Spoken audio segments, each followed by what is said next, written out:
সবাই। তো hello everyone, সবাই কেমন আছো বন্ধুরা? তো চা দিয়ে ব্লগ শুরু করলাম, একটু আলু কাটছি। তো দেখো কি করব, প্রচণ্ড ঠান্ডা লেগে গেছে, মানে কি বলবো, গলার অবস্থা আজকে খুবই খারাপ। তো সন্ধ্যাবেলায় আমি আজকে ভিডিও এডিটিং এবং ভয়েস করতে বসলাম। তো যাই হোক বন্ধুরা, সকালে চা করে একটু ছোলা বাদাম ছিল, সেই জন্য একটু আলু কেটে নিলাম, সিদ্ধ বসিয়ে দিয়েছি। তো মুড়ি দিয়ে ব্রেকফাস্ট করে নেব। তো ততক্ষণে চা খেয়ে ছাদে কাজকর্ম সেরে আসলাম। ছাদে দেখো কত ঝলমলে রৌদ্র বেরিয়েছে বন্ধুরা। এদিকে দেখো ততক্ষণে আমার ছোলা বাদাম সিদ্ধ প্রায় রেডি। তো চলো একটু মুড়ি দিয়ে ব্রেকফাস্ট করে নিই, তারপরে তো রান্না বান্না কাজকর্ম আছে। আজকে প্রচুর কাজ নিয়ে বসে আছি, তো চলো সেগুলো করব। খাটের তলাটা দেখো একটু পরিষ্কার করব, প্রচণ্ড ঝুল পড়েছে।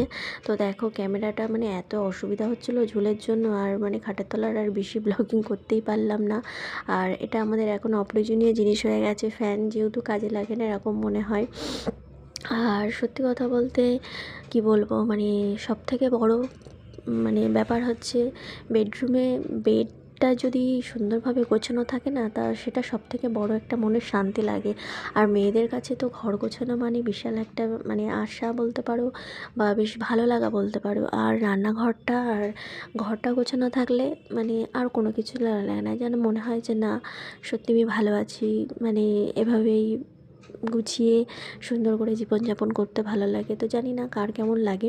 তো যাই হোক, আমার ছোট্ট মিনি ব্লগে তোমাদের অনেক ভালোবাসা রইলো। আর তোমরা যেভাবে আমাকে সাপোর্ট করছো, ভালোবাসছো বন্ধুরা, অবশ্যই আগামী দিনে সেটাই করো। আর তোমরাও অবশ্য ভালো থেকো।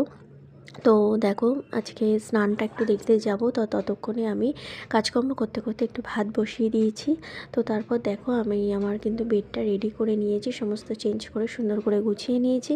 তারপর ওপরে চলে গেছিলাম, ওপরের ছাদে দেখো একটু ঝুল পড়েছে, তো সেগুলো পরিষ্কার করছিলাম বন্ধুরা। সেগুলো পরিষ্কার করে স্নান সেরে কাচাকুচি করে আবার ঠাকুর দিয়ে চলে আসলাম। খাওয়া দাওয়া করে আমি কিন্তু একটু কুল মাখা করে নিলাম, বেশ কুল জ্বালিয়ে ছাদে বসে রৌদ্রে তো এখন আর বসার উপায় নেই। তো যাই হোক একটু কুল খেয়ে নিলাম।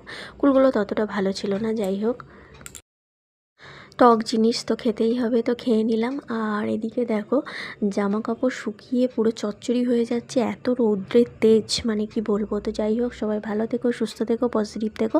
আবার নেক্সট ব্লগে দেখো।